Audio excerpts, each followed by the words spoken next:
معزز ناظرین و سامعین، السلام علیکم ورحمۃ اللہ تعالی وبرکاتہ۔ اس ویڈیو میں حضرت طلحہ بن عبید اللہ رضی اللہ تعالی عنہ کے بارے بتائیں گے۔ معزز ناظرین و سامعین، آپ رضی اللہ تعالی عنہ کی پیدائش سن 595 عیسوی کو ہوئی۔ آپ کا نام طلحہ ہے، والد کا نام عبید اللہ ہے، والدہ کا نام صحبہ ہے، کنیت ابو محمد ہے اور لقب فیاض ہے۔ آپ رضی اللہ تعالی عنہ تجارت کیا کرتے تھے۔ آپ کے اسلام لانے کا واقعہ: آپ رضی اللہ تعالی عنہ کی عمر 17 یا 18 برس کی تھی۔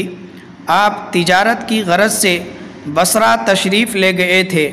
وہاں ایک راہب اور عیسائی پادری نے آپ کو بتایا کہ یہ زمانہ آخری نبی کے مبعوث ہونے کا زمانہ ہے۔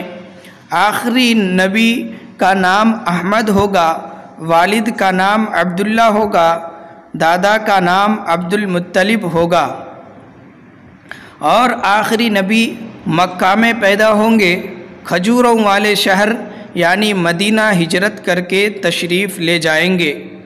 چونکہ نبی پاک صلی اللہ علیہ وسلم نے ابھی نبوت کا اعلان نہیں فرمایا تھا، اس لیے حضرت طلحہ رضی اللہ تعالی عنہ نے کوئی جواب نہ دیا۔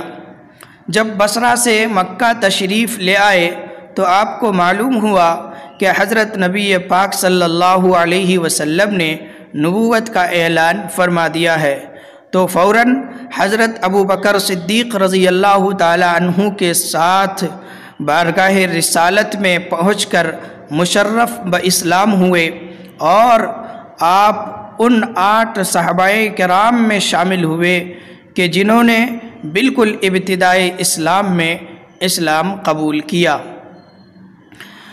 اسلام قبول کرنے کے بعد آپ کو کفار نے بہت ستایا، آپ کے اوپر بے حد ظلم کیا۔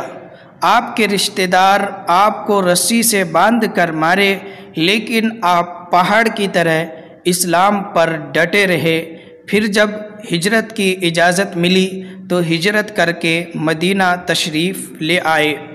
آپ رضی اللہ تعالی عنہ غزوہ بدر کے علاوہ تمام غزوات میں اللہ کے نبی صلی اللہ علیہ وسلم کے ساتھ شریک رہے۔ غزوہ احد میں آپ نے بڑا کارنامہ انجام دیا۔ اللہ کے نبی صلی اللہ علیہ وسلم کی حفاظت کے لیے اپنے ہاتھوں کو ڈھال بنا کر کے پیش کر دیا۔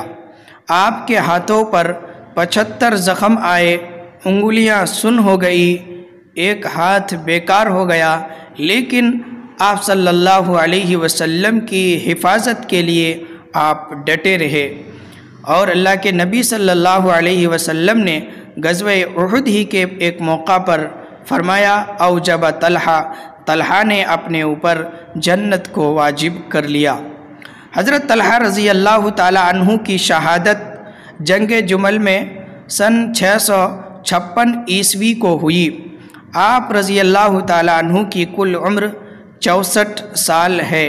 حضرت علی رضی اللہ تعالی عنہ کو جب آپ کی شہادت کی خبر ملی تو اتنا روئے کہ حضرت علی رضی اللہ تعالی عنہ کی داڑھی مبارک تر ہو گئی، جبکہ حضرت طلحہ رضی اللہ تعالی عنہ مخالف لشکر یعنی حضرت عائشہ رضی اللہ تعالی عنہا کے لشکر میں تھے۔